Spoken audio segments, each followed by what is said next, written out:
નમસ્કાર દર્શક મિત્રો, વિદ્યાર્થી મિત્રો, આજે આપણે વેબગુરુ ચેનલની અંદર સરસ મજાના વિડીયો લઈને આવી રહ્યા છીએ. એટલે કે એમપીએસ ડબલ્યુ અને એસઆઈ માટે જે સરકારી ભરતી બહાર પડી છે, તો આપણે સરસ મજાના નોન સ્ટોપ વિડીયો લઈને આવી રહ્યા છીએ.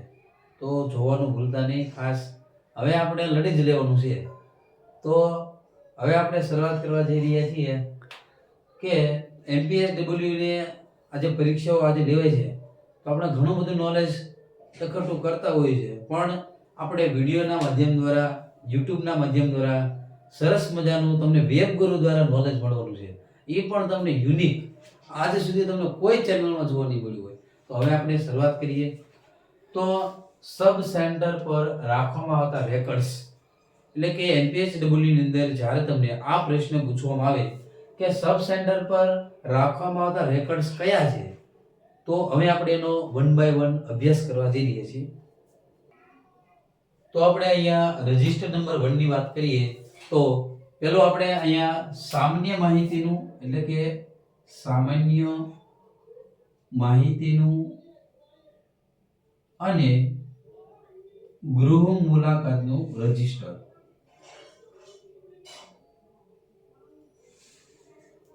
તો જ્યારે તમને પૂછવામાં આવે કે સબ સેન્ટર પર રાખવામાં આવતા રેકર્ડ્સ, એમાં રજિસ્ટર નંબર 1 માં આપણે સામાન્ય માહિતીનું અને ગૃહ મુલાકાતનું રજિસ્ટર તમારે યાદ રાખવાનું છે.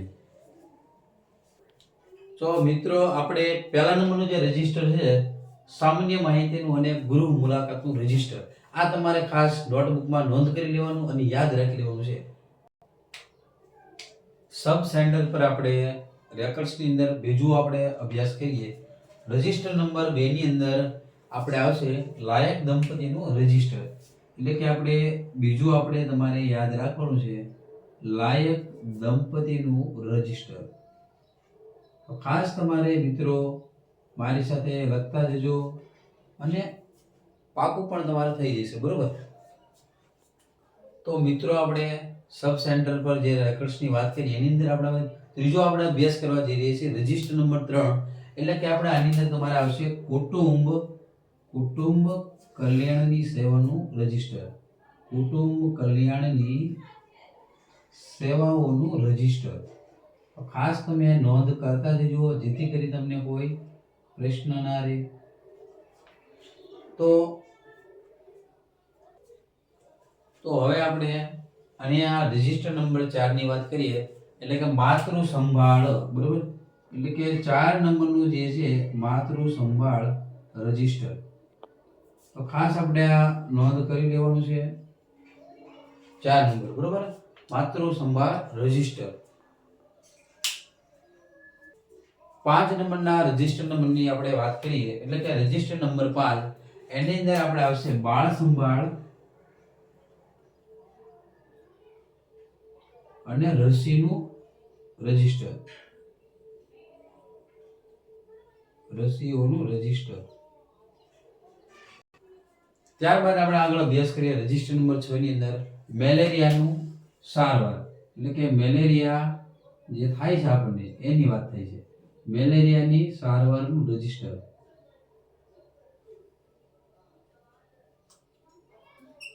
તો અહીંયા આપણે રજિસ્ટર નંબર 6 ની વાત કરી, મેલેરિયાની સારવારનું રજિસ્ટર.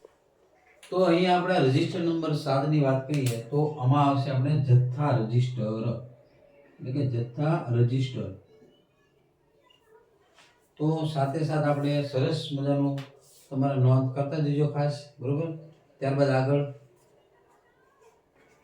તો વિદ્યાર્થી મિત્રો, હવે આપણે રજિસ્ટર નંબર 8 ની વાત કરીએ. એની અંદર તમારે આવશે જન્મ મરણનું રજિસ્ટર, એટલે કે જન્મ મરણનું રજિસ્ટર.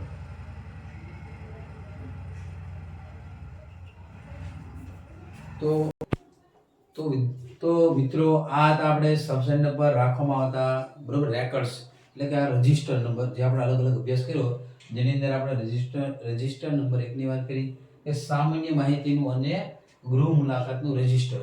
સેકન્ડ આપણે લાયક દંપતીનું રજિસ્ટર. ત્રીજું કુટુંબ કલ્યાણની સેવાઓનું રજિસ્ટર. ચોથું માતૃ સંભાળ રજિસ્ટર. રજિસ્ટર નંબર 5 બાળ સંભાળ અને રસીઓનું રજિસ્ટર. ત્યારબાદ આપણે રજિસ્ટર નંબર 6 મેલેરિયાની સારવારનો રજિસ્ટર, 7 નંબર જથ્થા રજિસ્ટર, ત્યારબાદ જન્મ મરણનો રજિસ્ટર. સાથે આપણે તો મિત્રો આપણે અહીંયા ટોપિક પૂરો કરીએ છીએ સારવાર. તો મિત્રો આપણે અહીંયા ખાસ જે કંઈ તમને રેકોર્ડ સમજાવવામાં આવે છે સબજેક્ટના, ખાસ તમારે ફોટો પાડો તો ફોટો પાડી લો, સ્ક્રીનશોટ લઈ લો, બરોબર. પછી આપણે આગળનો નવો ટોપિક સ્ટાર્ટ કરીએ. તો ચાલો હું સાઈડમાં થઈ જાઉં છું. તો મિત્રો હવે આપણો નેક્સ્ટ ટોપિક આરોગ્ય કેન્દ્ર અને વસ્તીની સંખ્યા, બરોબર. હવે આપણે આના વિશે વાત કરવાના છીએ. એટલે કે આરોગ્ય કેન્દ્ર અને વસ્તી, બરોબર. તો કયા કયા આરોગ્ય કેન્દ્ર છે અને કેટલી સંખ્યા, બરોબર. તો આપણે અહીંયા અભ્યાસ કરીએ. તો અહીંયા પહેલું જે આપણે કેન્દ્રની વાત કરીએ તો કે સામૂહિક, બરોબર. એટલે કે સામૂહિક, બરોબર. સામૂહિક આરોગ્ય કેન્દ્ર, એની અંદર આપણે વસ્તી આવશે 1 લાખ, બરોબર. એટલે કે વસ્તી 1 લાખ. કેન્દ્ર કયું છે? સામૂહિક આરોગ્ય કેન્દ્ર. એની સામે આપણે વસ્તી કેટલી છે? 1 લાખ. પહાડી વિસ્તારમાં 80,000. ત્યારબાદ FRU એટલે કે ફર્સ્ટ રેફરલ યુનિટ, એટલે કે આની અંદર આપણે વાત કરીએ તો કે 5 લાખ, બરોબર. વસ્તી કેટલી છે? 5 લાખ. ત્યારબાદ ત્રીજું PHC એટલે કે પ્રાથમિક આરોગ્ય કેન્દ્ર, જેની અંદર આપણે કુલ વસ્તી 30,000 અને પહાડી વિસ્તારની અંદર આપણે 20,000.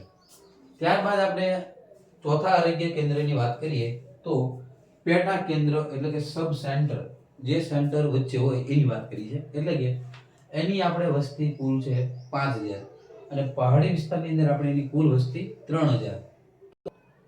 તો આપણે અહીંયા જે વાત કરી ચારે કેન્દ્રની અંદર વસ્તી પ્રમાણે અલગ અલગ જે ચર્ચા કરી. ત્યારબાદ આપણે આંગણવાડી જે છે એની અંદર આપણે કુલ વસ્તી આવશે 1,000. આંગણવાડીમાં 1,000 વસ્તી, બરોબર. ખાસ તમારે યાદ રાખવાનું. ત્યારબાદ આપણે આંગણવાડી પછી વાત કરવી તો કે આશા વર્કરની અંદર પણ 1,000 આશા વર્કર, એમાં આપણે કુલ વસ્તી 1,000, બરોબર. તો ખાસ તમારે નોંધ કરી લેવાનું છે, બરોબર. ત્યારબાદ આગળ તો હવે આપણે આની અંદર છેલ્લું આપણે વાત કરવી તો કે TBA એટલે કે તાલીમ પામેલ દાયણ. તાલીમ પામેલ દાયણ, એની આપણે વસ્તી આવશે 1,000. આ ત્રણેયમાં તમારે એક સરખું યાદ રાખવાનું છે, બરોબર. તો હવે આપણે દરેક ટોપિકનો આપણે રિપીટ કરીએ છીએ, બરોબર. રિવિઝન કરી નાખીએ એટલે આપણને યાદ રહી જાય. તો આરોગ્ય કેન્દ્ર અને વસ્તીની સંખ્યાનો આપણે જે ચર્ચા કરી એની અંદર આપણે કેન્દ્રની વાત કરી તો કે સામૂહિક આરોગ્ય કેન્દ્રની અંદર 1 લાખ વસ્તી છે, બરોબર. પહાડી વિસ્તારમાં 80,000 છે. ફર્સ્ટ રેફરલ યુનિટની અંદર 5 લાખ. ત્યારબાદ પ્રાથમિક આરોગ્ય કેન્દ્રની અંદર 30,000, પહાડી વિસ્તારમાં 20,000. ત્યારબાદ પેટા કેન્દ્ર એટલે કે સબ સેન્ટર, એની અંદર 5 લાખ 5,000. ત્યારબાદ અહીંયા આંગણવાડીમાં, આશા વર્કરમાં, તાલીમ પામેલ દાયણમાં ત્રણેયમાં એક સરખું 1,000, બરોબર. તો આ ખાસ તમે એક સ્ક્રીનશોટ લઈ લો અને નેક્સ્ટ ટોપિક આપણે સ્ટાર્ટ કરીએ. ચાલો મિત્રો, હવે આપણે નવો ટોપિક એટલે કે MPSW, બરોબર, એમાં આપણે વાત કરશું. તો મિત્રો એ પહેલાં હું તમને એક સરસ મજાની વાત કરું કે સફળતા તો આપણને મળવાની જ છે, પણ ટેન્શન નહીં લેવાનું નહીં. આપણે આ સફળતા મળશે જ, મહેનત કરશું એટલે મળશે, ગભરાવાનું નથી. આપણે ટેન્શન વગર મહેનત કરતું જવાનું છે અને સફળ થવાનું છે. જો હવે આપણે નવો ટોપિક છે. ચાલો હવે સમિતિ અને ઉદ્દેશ અને સ્થાપના રિપોર્ટ ક્યારે આપ્યો છે આપણે ચર્ચા કરવાની છે. એટલે કે અહીંયા આપણે સમિતિના ઉદ્દેશો, બરોબર, એની સ્થાપના ક્યારે થઈ અને રિપોર્ટ ક્યારે આપ્યો. તો અહીંયા આપણે સમિતિના નામ છે અલગ અલગ. તો કે પહેલી સમિતિની વાત કરીએ તો કે ઘોરે કમિટી. હવે આપણે એનો ઉદ્દેશ શું છે? એનો ઉદ્દેશ એ છે કે હેલ્થ સ્ટેટસ જાણવાનું છે. એનો ઉદ્દેશ ફક્ત હેલ્થ સ્ટેટસ જાણવાનું કે ક્યાં શું શું થયું, બરોબર.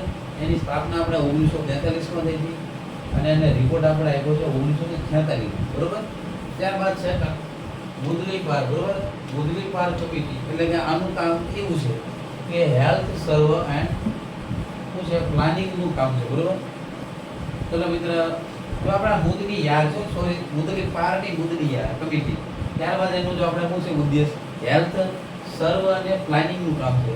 એને હું કર્યું સ્થાપના 1961 માં કરી છે અને રિપોર્ટ આપ્યો 1962 માં. આપણે ક્યાં ધોરે ઘણી વાર શું થાય છે ભૂલ કરતા હોઈએ છીએ. તો અહીં આપણે જો આ છે આપણે ચડ્ડા કમિટી, બરોબર. ચડ્ડા કમિટી ના સમજતા, ચડ્ડા કમિટી. ત્યારબાદ મલેરિયા નાબૂદી કાર્યક્રમ સુદ્રઢ એટલે કે એનો ઉદ્દેશ મલેરિયાને નાબૂદ કરવાનો કાર્ય સુદ્રઢ 1963 માં એની સ્થાપના કરી. હજુ સુધી કોઈ રિપોર્ટ આપ્યો નથી, બરોબર. ત્યારબાદ અહીંયા જંગલવાલા કમિટી એટલે કે જંગલમાં આપણે જંગલવાલા એટલે કે આપણને ફિલિંગ આવે જંગલમાં આપણે ફરતા હોઈએ એટલે કે આનો જે ઉદ્દેશ છે એ સમાન વેતનની વ્યવસ્થા એટલે બધાને સરખું વેતન મળે. એને સ્થાપના ક્યારે કરી 1967 માં અને રિપોર્ટ ક્યારે આપ્યો 1969 માં. તો મિત્રો ફરી એકવાર આપણે રિપીટ કરી લઈએ. ખાસ તમારે છેલ્લે સ્ક્રીનશોટ પાડી લેવાનો ફોટો એટલે તમને કન્ફ્યુઝન ન રહે. જો હવે ફટાફટ ઓરે કમિટી આપણે હેલ્થ સ્ટેટસ જાણવા માટે છે. ત્યારબાદ બુદલીયાર કમિટી જે છે હેલ્થ સર્વ અને પ્લાનિંગનું કામ છે. ત્યારબાદ ચડ્ડા કમિટીનું મલેરિયા નાબૂદી કાર્યક્રમ સુદ્રઢ અને જંગલવાલા કમિટી સમાન વેતનની વ્યવસ્થા, બરોબર. આ બધાના ઉદ્દેશ એની સ્થાપના અને રિપોર્ટ ક્યારે આપ્યો આપણે જોયું તો 1943 માં રિપોર્ટ સ્થાપના થઈ છે અને 1946 માં એ રિપોર્ટ આપી દીધો. ત્યારબાદ આપણે મુદલીયારનું 1961 1962 રિપોર્ટ આપે છે. અહીંયા આ ત્રીજામાં 1963 અને રિપોર્ટ કોઈ આપ્યો નથી. અને છેલ્લામાં જંગલવાલામાં 1969 માં રિપોર્ટ આપી દીધો. આ પ્રમાણે આપણે ટોપિક અહીંયા પૂરો કરીએ. ખાસ તમે ફોટો પાડી લેજો અને નવો ટોપિક આપણે જોવાનું ભૂલતા નહીં.